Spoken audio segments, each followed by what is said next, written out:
नमस्कार दोस्तों। आज मैं आप लोगों के सामने फिर उपस्थित हुआ हूँ। कल जो मैंने बताया था, आज उसका दूसरा भाग मैं बताने जा रहा हूँ। कल मैं प्लांट्स के बारे में बता रहा था, आज भी मैं प्लांट्स के बारे में बता रहा हूँ। लेकिन मैं ये आज बताना चाहता हूँ कि जैसे आप लोग बोलते हो प्रकाश संश्लेषण फोटोसिंथेसिस ग्रीन प्लांट में होता है, लेकिन ग्रीन प्लांट बोलना उचित नहीं है, क्योंकि प्रकाश संश्लेषण उस भाग में होता है जहाँ क्लोरोफिल पाया जाता है। अर्थात क्लोरोफिल 4 तरह का होता है। अगर हम सिर्फ ग्रीन प्लांट बोलेंगे तो जो जो प्लांट का कलर रेड होता है, जो प्लांट का कलर ऑरेंज होता है या पर्पल होता है, क्या उसमें फोटोसिंथेसिस नहीं होता है? उसमें भी होता है। इसलिए आप लोग जब डिफिनेशन देंगे फोटोसिंथेसिस का कि कहाँ होता है, तो ग्रीन प्लांट नहीं बोलोगे, बोलोगे क्लोरोफिलस प्लांट, जिस प्लांट में क्लोरोफिल पाया जाता है। क्योंकि क्लोरोफिल कई तरह के होते हैं, मेनली 4, जैसे chlorophyll A, chlorophyll B, xanthophyll और कैरोटीन। इसलिए ग्रीन प्लांट ना बोल करके आप लोग बोलोगे क्लोरोफिलस प्लांट या क्लोरोफिल युक्त पौधे में प्रकाश क्रिया होती है।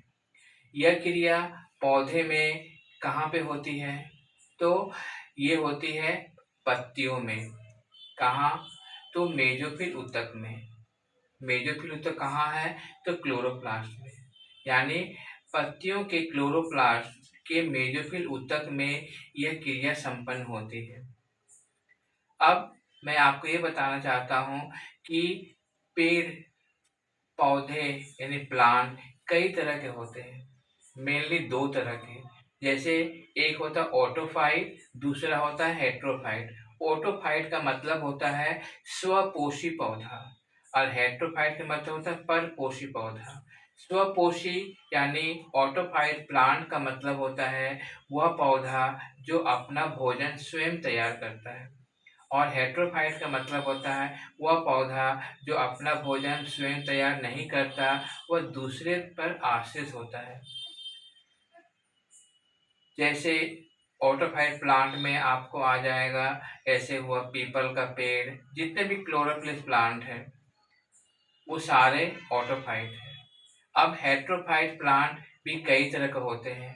एक होता है सेप्रोफाइट, जो सड़े गले पदार्थों पर पैदा होकर के उसी से अपना भोजन ग्रहण करते हैं, जैसे मशरूम, हिंदी में उसे कुकुरमुत्ता कहते हैं।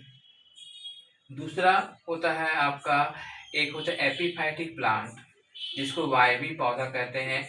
यह पौधा बहुत ही स्वाभिमानी होता है। यह दूसरे पेड़ पर जन्म तो लेता है, लेकिन उससे कुछ नहीं लेता। उसकी जड़ें हवा में लटकती रहती है और उसकी जड़ों में भेलामेन नामक एक रचना पाई जाती है, जो जलवाष्प से पानी को ग्रहण करके वह पानी की कमी को पूरा करता है। उस पौधे का नाम है ऑर्किड। एक पौधा होता है जो मार्सी एरिया दलदली भागों में पैदा होता है, लेकिन ऑक्सीजन की कमी के कारण वह पौधा सांस नहीं ले पाता है, इसलिए उसकी जड़ें मिट्टी को फोड़कर बाहर निकल जाती है। उसमें न्यू मेटाफोर नामक रचना पाई जाती है, जो ऑक्सीजन को एब्जॉर्ब करके वह श्वसन क्रिया को पूरा करता है।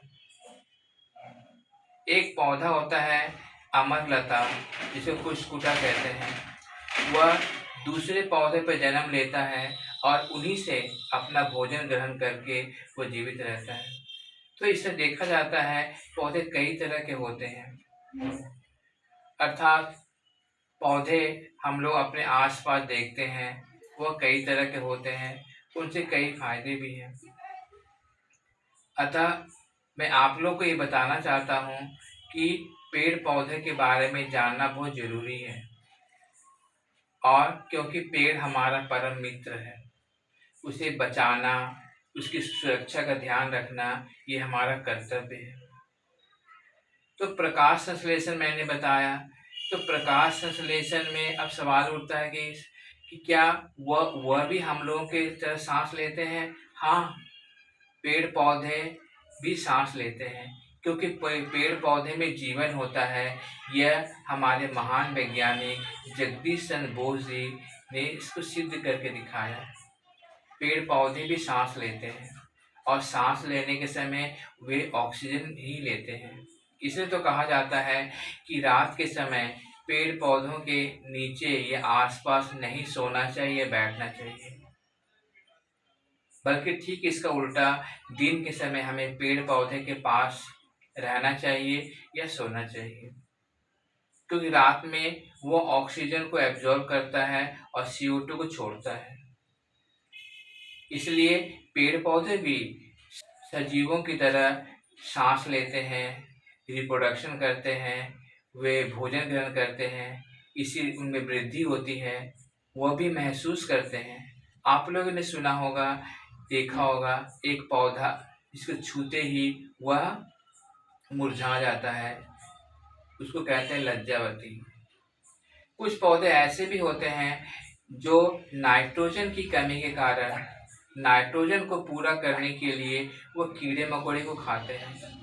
उनको उसका नाम है इंसेक्टिवोरस प्लांट, यानी कीट भक्षी पौधा। उदाहरण के तौर पर पीचर प्लांट, वे कीड़े मकोड़े को खा करके अपने नाइट्रोजन की कमी को पूरा करता है। इस तरह से हमारे पादप जगत में बहुत सारे पौधे हैं। अगली बार मैं जब मिलूंगा तो मैं फिर पौधों के बारे में डिटेल जानकारी दूंगा। आज मैं इतना ही आपको बताना चाहता हूँ। उसके बाद मैं कल फिर मिलूंगा तो प्लांट्स के तीसरे भाग के बारे में आपको जानकारी दूंगा। मुझे उम्मीद है कि आपको आपकी जानकारी पूरी होगी और आपको कोई कोई प्रश्न पूछना है तो कमेंट बॉक्स में आप कमेंट करें। Good night.